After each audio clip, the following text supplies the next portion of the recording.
السلام علیکم ورحمۃ اللہ وبرکاتہ۔ عبادات رمضان، خواتین کا اعتکاف۔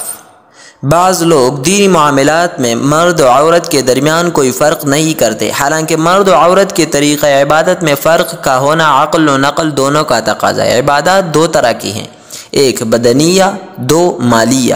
مرد و عورت کی چونکہ مال میں فرق نہیں، یعنی نصاب زکوٰۃ، شرائط زکوٰۃ وغیرہ میں، اس لیے عبادات مالیہ میں بھی فرق نہیں ہے۔ اس کے برخلاف جب مرد و عورت کے جسم کی ساخت میں فرق ہے تو لا محالہ ان کی عبادات بدنیہ میں فرق ہوگا۔ ان کی چند مثالیں۔ نمبر 1، مرد رمضان کے پورے روزے رکھتا ہے جبکہ عورت مخصوص ایام میں روزے نہیں رکھتی۔ 2، وجوب حج، نصاب تو ایک ہے لیکن مرد اکیلا جا سکتا ہے جبکہ عورت کے لیے محرم کا ہونا بھی شرط ہے۔ 3، احرام کے کپڑوں میں فرق ہے۔ 4، مرد تلبیہ اونچی آواز سے کہتا ہے جبکہ عورت آہستہ آواز سے کہتی ہے۔ 5، طواف کے دوران مرد رمل یعنی اکڑ کر چلتا ہے جبکہ عورت میانہ رفتار سے چلتی ہے۔ 6، مرد احرام کی چادر بازو کے نیچے سے نکالتا ہے جبکہ عورت کے لیے اس طرح کرنا جائز نہیں۔